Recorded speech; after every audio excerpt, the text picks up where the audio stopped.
Jadi berapa gitu hari cat anu boleh di mana apa? Itu di sedikit nah. Eh, berapa? Aplikasi tadi. Iya, salah. Eh, kenapa hari kasih? Ibu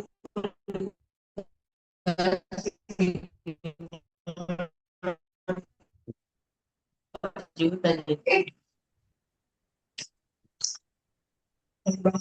Jadi jangan dibayar dulu sama makan. Bisa di-mute dulu Mbak Aira, mohon maaf. Ya, sudah ya.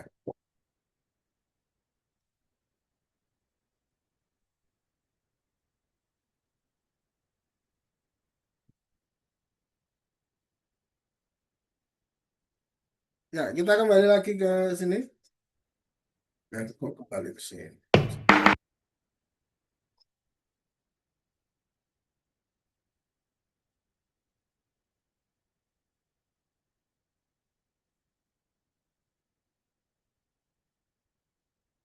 Jadi, ini indera yang lain ada indera penciuman, kemudian ada indera pengecap, dan ada indera peraba ya. Kalau indera penciuman itu olfaksi eh, adalah hidung ya. Jadi reseptor di dalam hidung itu dia bisa mengenali bau kimia.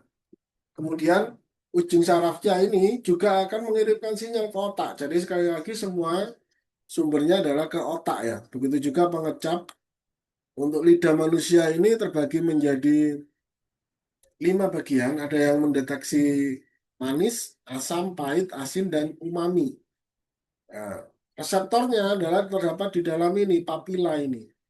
Jadi di dalam papila ini bintik-bintik itu ya, bintik-bintik yang ada di dalam lidah itu ya.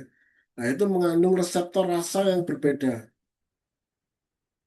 Jadi, nah itu kalau trik kalau kalian minum obat yang bentuknya adalah pil misalkan, maka taruh di pil itu kan pahit, ya. Maka taruh di reseptor yang di sini, jadi di tengah.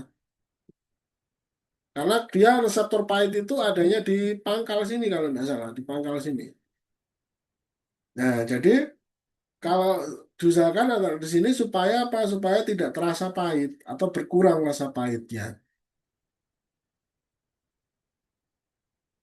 Kemudian ada kulit yang merupakan indera peraba atau disebut taktil. Jadi kulit ini bisa merasakan sentuhan, tekanan, atau suhu, dan juga merasakan rasa sakit ya. Jadi rasa sakit ketika misalkan kita terkena sesuatu yang benda tajam, maka yang pertama terkena itu kulit sebelum terkena jaringan yang lainnya, jaringan tubuh yang lain atau di dalamnya.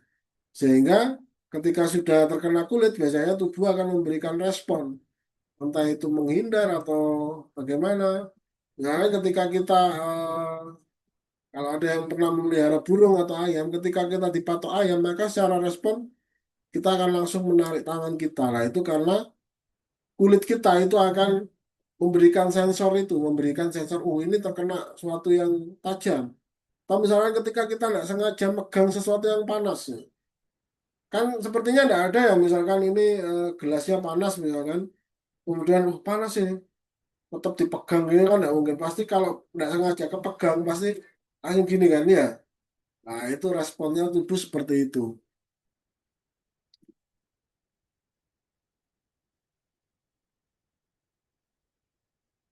Kelihatan ini tulisannya.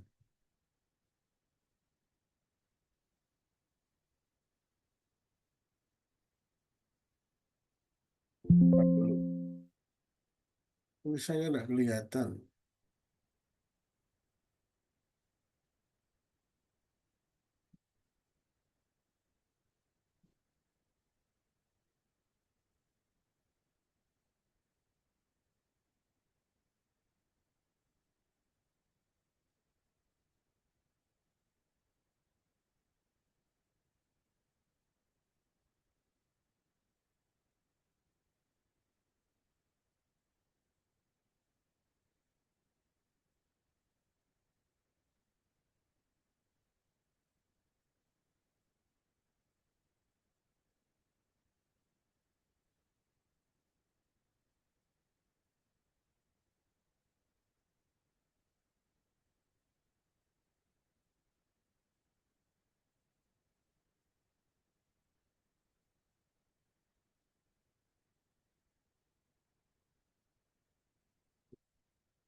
Ya, sistem yang menghasilkan hormon di dalam tubuh manusia disebut dengan ini, kelenjar endokrin. Jadi dia mengatur hormon di dalam tubuh manusia.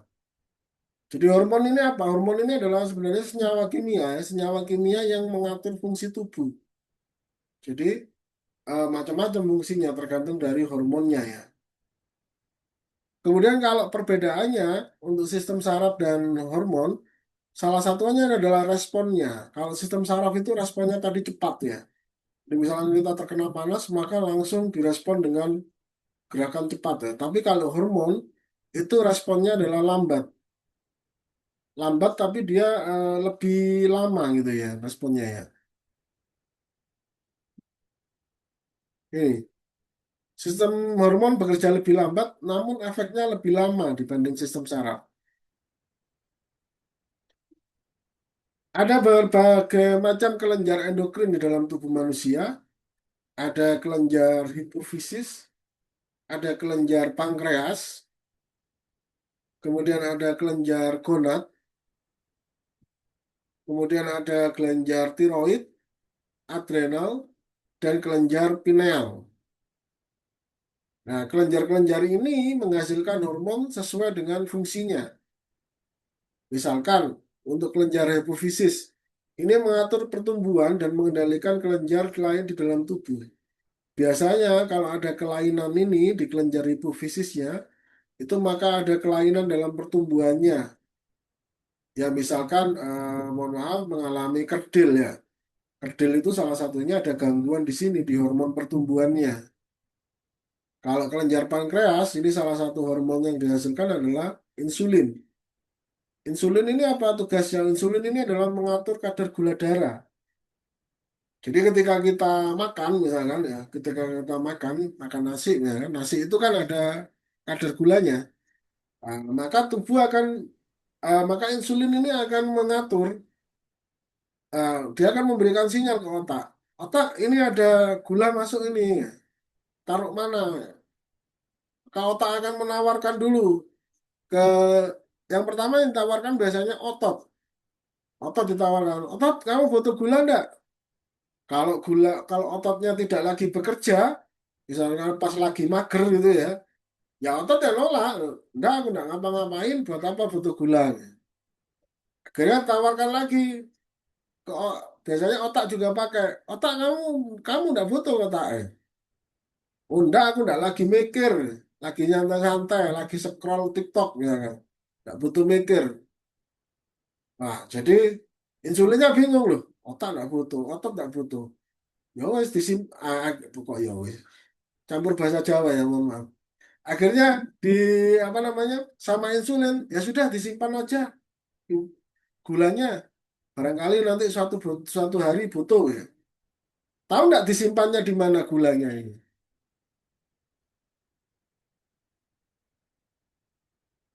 Jadi gula dalam tubuh ini disimpannya di mana kalau kelebihan? Kalau misalkan otot nggak butuh, otak nggak butuh, ya. Maka disimpannya adalah di mana Mbak? Silakan. Mbak siapa tadi? Eh, Mbak siapa tadi? Silakan yang mau berbicara tadi. Ya, saya lanjut ya gitu. Disimpannya di suatu penyimpanan di dalam tubuh kita yang jumlahnya tidak terbatas Tipe ya. di hati. Di hati ya, salah satunya di hati ya. Itu untuk ada lagi yang menyimpan lagi Di mana, Pak? Otot. di jaringan lemak. Otot. Ya, otot tadi kalau otot tidak butuh dia tidak disimpan di situ. Jadi otot juga dia Iya. kalau dia sering dilatih, dia sering dalam keadaan bekerja, maka dia akan pasti butuh gula. Jadi gula ini akan dirubah menjadi lemak, kemudian disimpan di dalam jaringan lemak. Itu yang terjadi. Jadi makanya kalau seperti saya bahkan yang mengalami obesitas itu, Salah satunya untuk supaya lebih cepat itu mengurangi namanya karbo ya.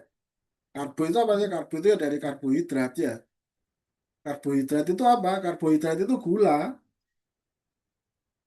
Jadi karbohidrat itu ya gula kompleks tapi ya. Jadi kalau gula itu kan ada macam-macam, ada fruktosa, ada glukosa.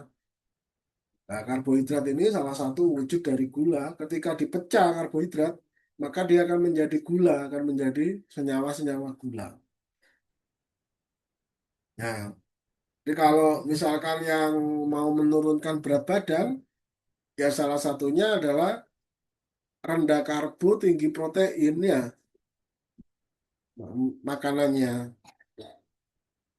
Karena ketika karbonya atau gulanya berkurang, maka tubuh akan memerintahkan lemak ini dipecah untuk menjadi sumber energi.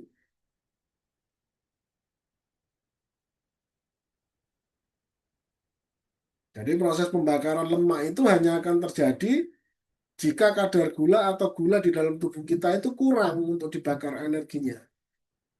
Selama misalkan ya kan saya makannya buahnya meskipun saya olahraga, tetapi insya Allah tidak berkurang lemaknya gitu.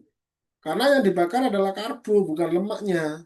Tapi selama karbonya dikurangi, kemudian ditambah olahraga, maka tubuh akan butuh energi banyak dan tidak bisa ngambil dari karbo, tidak cukup maksudnya.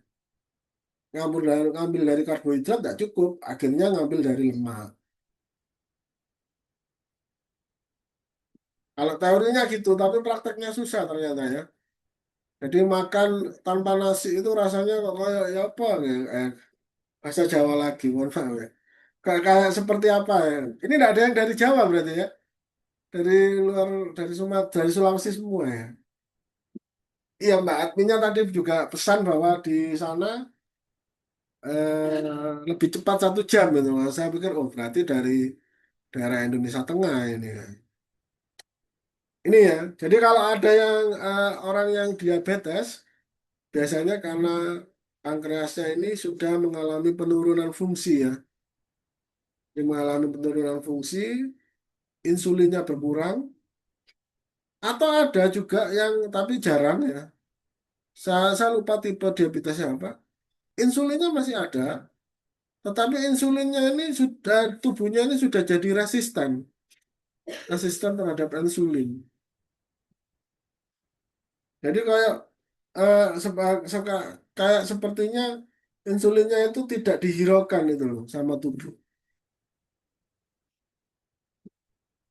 Kelenjar gonad ini menghasilkan hormon reproduksi, testosteron pada laki-laki dan estrogen pada perempuan. Tapi sebenarnya baik laki-laki maupun perempuan itu tetap menghasilkan dua-duanya ya, tetapi dalam kadar yang berbeda ya. Kalau perempuan tentu harusnya lebih banyak estrogennya. Estrogen ini salah satu yang membuat kulit perempuan itu lebih halus daripada kulit laki-laki. Kalau testosteron ini salah satunya yang membuat kulit laki-laki itu lebih berambut daripada kulit perempuan ya. Nah, kan berkumis, berjenggot. Nah, itu salah satunya di testosteron ini. Nah, buktinya apa kalau perempuan itu juga ada testosteronnya? Buktinya tidak sedikit perempuan yang seperti ada kumisnya ya, meskipun lebih tipis ya. Kalau yang terkenal ya artis adalah siapa namanya penyanyi dangdut itu? Iis Dahlia ya. Iis Dahlia itu kan kalau kita lihat semacam ada kumisnya tapi tipis ya.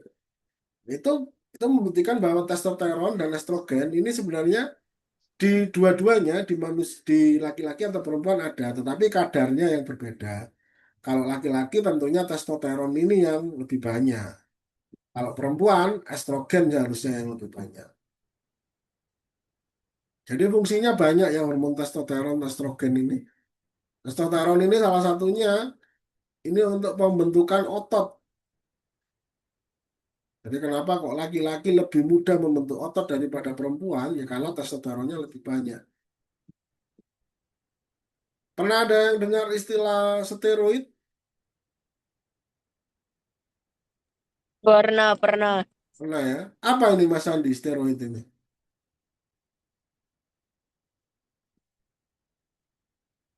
Tahu nggak Mas Andi steroid ini apa? Ini saya panggil Mas nggak apa-apa ya, meskipun bukan orang Jawa tapi saya panggil Mas nggak apa-apa ya. Saya terbiasa memanggil siswa-siswa saya dengan Mas atau Mbak ya.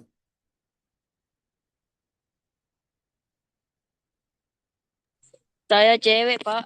Oh, oh mohon maaf, mohon maaf, mohon maaf, mohon maaf, mohon maaf, mohon maaf, mohon maaf, mohon maaf. Ya, enggak apa-apa, Pak. Karena namanya kalau di Jawa Andi itu cowok biasanya ya. Mohon maaf, mohon maaf, mohon maaf. Dari Kak, Sulsel itu, Andi. Andi Warga Sulsel. marga ya. Oh iya iya iya, maaf maaf Ya. maaf ya maaf. Ya, Mbak Andi ya, Mbak Ivan atau ya, Mbak Iva atau panggilannya mungkin. Andi Ivani Fani, nama. Fani, Fani. Oh, Fani, Mbak Fani. Ya. Steroid apa Mbak Fani? Pernah dengar Eh, apa maksudnya? pernah dengar, tapi tidak tahu itu istilahnya Nggak tahu apa. ya, oke baik. Ya. Jadi steroid ini banyak dipakai oleh binaraga ya. Oh iya. Jadi ya di binaraga sendiri ada yang namanya kelas istilahnya kelas tanpa steroid sama kelas yang pakai steroid ya. Jadi ini di dalam batas tertentu di dunia binaraga ini diizinkan. Nah, steroid ini sebenarnya adalah testosteron. Jadi ini adalah sebenarnya testosteron, tetapi buatan. Jadi ini adalah steroid ini adalah senyawa kimia yang yang fungsinya atau susunan kimianya dibuat mirip dengan testosteron. Jadi kalau orang yang tidak pakai steroid itu misalkan membentuk otot, misalkan kita melatih otot lengan gitu, otot lengan itu kan sebenarnya akan rusak ya, akan pecah, kemudian tumbuh kembali, disambung menjadi lebih besar, lebih tebal gitu kan. Proses pembentukan otot itu kan seperti itu sebenarnya. Nah, testosteron itu fungsinya adalah untuk mempercepat itu, mempercepat proses penyembuhan otot tadi. Jadi kalau orang biasa yang tidak pakai steroid, itu ketika dia latihan lengan misalkan, otot bicepsnya, dia baru pulih 2 atau 3 hari. Tetapi dengan steroid, 1 hari langsung pulih. Jadi karena itu perkembangan ototnya jauh akan lebih cepat daripada yang tidak pakai steroid. Karena itu biasanya dipakai oleh binaraga ini ya. Apakah ada efek negatifnya? Jelas ya. Namanya juga bahan kimia yang disuntikkan ke dalam tubuh. Pasti ada efek kimianya. Apa pasti ada efek kesehatannya. Biasanya kalau enggak ginjalnya yang kena atau ya sistem istilahnya kesuburan laki-lakinya yang kena ya. Biasanya jadi mandul ya. Kenapa? Karena tubuh menganggap loh, ketika tubuh kita disuntik steroid misalkan, maka otak akan menganggap loh, steroidku kok berlebihan sekali ya di dalam tubuh ini ya. Maka dia akan memerintahkan kepada kelenjar gonad ini, kelenjar gonad stop steroidmu, stop testosteronmu, berhenti produksi testosteron. Ini di dalam darah testosteronmu sudah berlebihan ya. Padahal tadi di dalam darah ini yang ada, bukan testosteron yang asli. Akhirnya apa? Kelenjar gonadnya akhirnya merasa, "Duh, aku kok sudah kayaknya sudah tidak berguna ya, sudah tidak perlu tuh ya. Soalnya kok meskipun aku tidak mengeluarkan testosteron, ternyata kok banyak testosteron di dalam darah." Akhirnya kelenjar gonadnya ini lama-kelamaan akan menurun fungsinya dan bisa mati juga kelenjar gonadnya ini. Maksudnya mati itu gagal berfungsi ya maksudnya. Ketika kelenjar gonadnya gagal berfungsi, maka tentu kesuburan laki-lakinya, mohon maaf, maksudnya untuk produknya, produktivitasnya sebagai laki-laki, kesuburannya, itu dia akan menurun sehingga bisa mandul.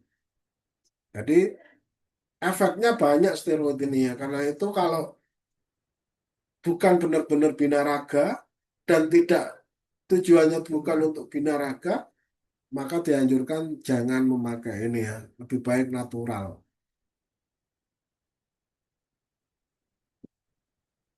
Oke, kelenjar tiroid. Kelenjar tiroid ini juga bersama-sama dengan kelenjar hipofisis. Ini adalah juga mengatur pertumbuhannya. Selain dia mengatur metabolisme tubuh. Mengatur metabolisme itu maksudnya bagaimana? Mengatur pencernaan misalnya. Kemudian mengatur seperti keringat tadi. Keringat itu kan bagian dari metabolisme. Nah, karena itu kalau orang yang sakit tiroid itu biasanya ada dua penyakit ya. Yang pertama adalah hipertiroid, yang kedua adalah hipotiroid.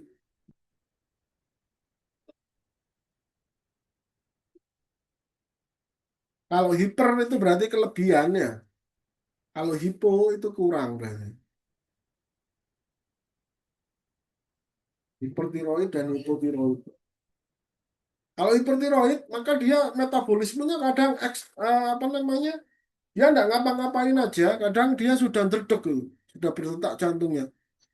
Karena kelenjarnya tiroidnya berlebihan. Jadi seolah-olah memerintahkan tubuhnya bahwa kamu ini metabolisme harus tinggi, kamu dalam keadaan istilah dalam keadaan sedang bekerja keras misalkan seperti itu. Padahal dia tidak ngapa-ngapain, padahal dia cuma duduk laptopan itu misalkan. Nah ini bisa disebabkan ini hipertiroid ini. Jadi kalau teman-teman kalau kalian misalkan atau ada keluarga kalian yang nggak ngapa-ngapain kemudian dadanya berdetak kencang atau derdek gitu kalau bahasa Jawanya derdek ya. Nggak tahu kalau bahasa Makassarnya apa derdek gitu ya. Derdek itu kayak gimana ya? Data berdetak kencang kemudian kayak nervous itu. Domba-domba. Domba, Dumba-dumba. domba-domba. Oke. Ya, dapat bahasa baru saya. Dumba-dumba kan ya. Jadi kayak ya itu. Nah itu kalau tidak ada apa-apa, kalian atau saudara kalian mengalami itu, selain periksa ke dokter jantung ya, bisa juga periksa ke dokter spesialis endokrin tadi untuk melihat apakah jangan-jangan kelenjar tiroidnya yang bermasalah, bukan jantungnya.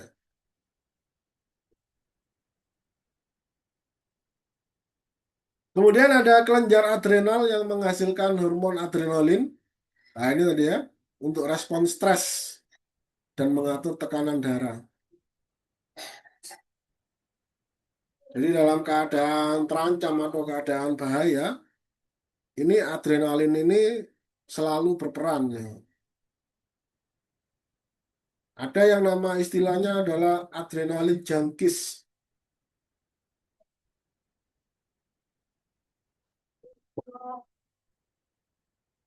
Tunggu ya.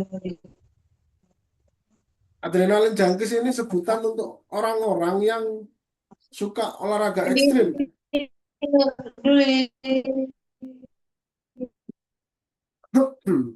Ya, Mbak Ira ada yang bisa dibantu? Aira ini masih cewek ya. Jangan sampai keliru lagi saya. Bisa di-mute Mbak Ira atau ada pertanyaan? Ini sama mute kok nggak bisa ya.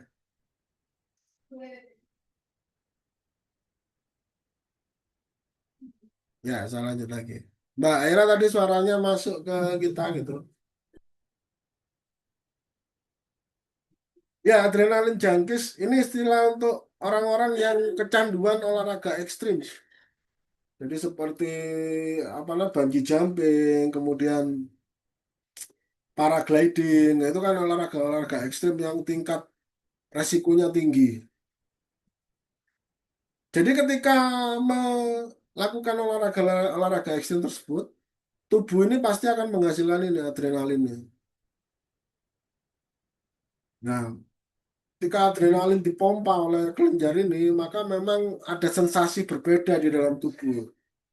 Nah, orang-orang yang senang olahraga ekstrim itu eh, diduga itu banyak mengalami ini kecanduan adrenalin. Jadi adrenalin junkies ini adalah kecanduan adrenalin. Jadi dia senang merasakan sensasinya itu, sensasi ketika adrenalin dipompa oleh tubuh itu. Sehingga mereka terus melakukan olahraga-olahraga ekstrim. Bahkan meskipun mereka berkali-kali cedera ya. Kalau dulu ada filmnya Vin Diesel dengan judul Triple X, barangkali ada yang pernah lihat. Itu kan dia Vin Diesel di situ kan digambarkan sebagai ini adrenalin junkies ini, sebagai pencinta olahraga ekstrim. Kemudian dia direkrut sebagai agen rahasia ya gitu ya. Kemudian kelenjar yang terakhir adalah kelenjar pineal, yaitu mengatur siklus tidur dan bangun melalui produksi hormon melatonin.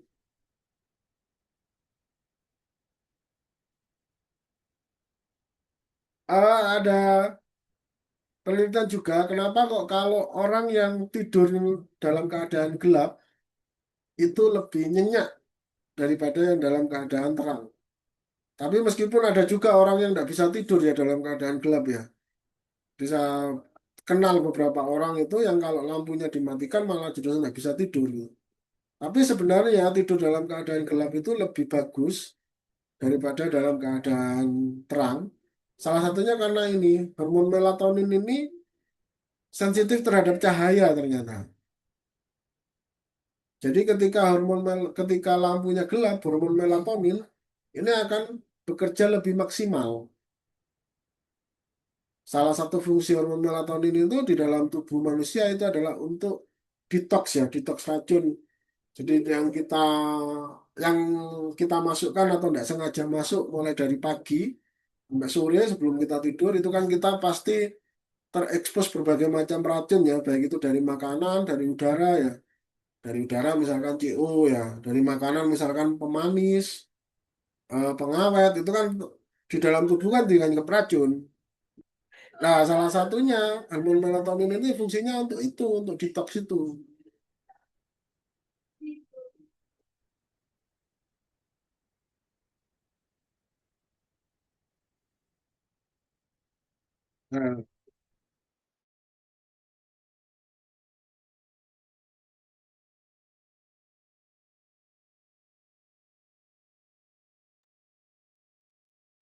Nah, terus apa namanya? Ini juga mengatur siklus tidur ya. Jadi kalau ada orang yang insomnia, dia jadi karena hormon melatoninnya ini bermasalah. Tiga kalau ada tuh kasusnya. Kenapa? Nah, jadi lagi kalau kita kalian orang kalau bisa ini nah, kalau kuat tidak kena tidak bisa enak. Berapa katanya penanaman gitu? Belum ya ada keputusan. Berarti wajar keputusan dari direktur. Kan di Mahkamah Agung itu belum dilempar ke Mahkamah Agung. Isi dari memutuskan layak tidak. Ya, ini yang kita bahas berikutnya adalah homeostasis. Sepertinya ini tidak nututi waktunya ya untuk masuk ke reproduksi ya. Mungkin pertemuan selanjutnya kita bahas reproduksi. Karena memang banyak ya yang dibahas tadi. Homeostasis adalah kemampuan tubuh untuk menjaga keseimbangan internal terhadap perubahan lingkungan luar untuk kelangsungan fungsi hidup. Jadi tujuan homeostasis ini memastikan sel bekerja optimal dengan kondisi internal stabil seperti suhu, pH, cairan, dan kadar gula darah tetap terjaga. Jadi ini yang saya tadi sampaikan hampir sama dengan sistem kontrol di dalam industri ya. Jadi kalau dalam industri itu misalkan di AC tadi, itu maka ketika disetting suhunya misalkan 26 derajat Celcius, maka dia akan tetap bekerja tuh. AC itu sampai mencapai ini. Ketika dia mencapai suhu ini, maka dia akan mengurangi kinerjanya. Biasanya evaporatornya atau kondensornya akan mulai menurun. Nah, ketika mulai menurun, jika dalam stabil maka dia akan tetap. Tapi jika suhunya naik lagi, misalkan jadi 28, nah, maka dia akan memerintahkan lagi, ayo kamu kerja lagi evaporator, sampai turun lagi seperti itu. Intinya dijaga suhunya di sini. Nah, di manusia ini yang disebut dengan homeostasis. Jadi Ini untuk mengatur keseimbangan. Yang diatur apa? Bisa suhu tubuh, bisa cairan, bisa pH darah, bisa kadar gula, dan sebagainya. Jadi tujuannya manusia itu misalkan tadi mengeluarkan keringat ya. Tadi kan ketika kita berolahraga atau ketika dalam keadaan panas mengeluarkan keringat, itu adalah untuk mengatur suhu ini supaya mendekati 37 derajat Celcius. Jadi ketika suhu tubuhnya meningkat di atas 37, misalkan 38, maka tubuh akan memerintahkan untuk mengeluarkan keringat supaya turun suhunya. Begitu juga misalkan ketika cairan tubuh berkurang, maka akan memberikan sinyal haus ya. Jadi haus itu tandanya cairan tubuh kita berkurang. Sehingga kita kemudian minum ya. Mekanisme pengaturannya, umpan balik negatif, sensor deteksi perubahan, pusat kontrol, kemudian efektor. Jadi ini kalau di sistem kontrol tadi, pusat kontrol ini adalah kontrolernya, efektor ini adalah aktuatornya.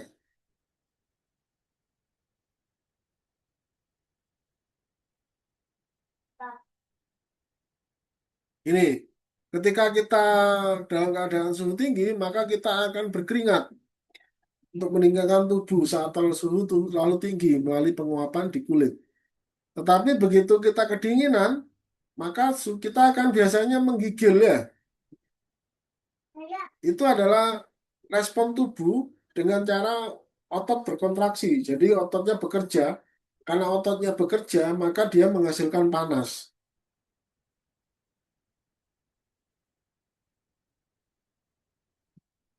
Ini kurang berapa menit? Oh, sudah lewat ternyata ya. Ya, mohon maaf sudah melewati jam ternyata ya. Sudah lewat 7 menit. Ya, saya kira ini nanti saya share ke admin. Begitu juga untuk rekaman videonya. Baik, kalau misalkan mau dilanjut, nanti bisa disampaikan ke admin aja bahwa materinya belum sampai ke reproduksi gitu ya. Misalkan mau dilanjut, maka nanti kita lanjutkan minggu depan ke bab selanjutnya. Untuk materi sudah saya siapkan, untuk reproduksi sudah saya siapkan juga. Tapi memang tadi yang dibahas cukup banyak, jadi tidak nututi waktunya. Baik, terima kasih ya. Terima kasih semuanya sudah bergabung malam ini. Selamat malam, tetap semangat, tetap sehat. Assalamualaikum warahmatullahi wabarakatuh. Waalaikumsalam warahmatullahi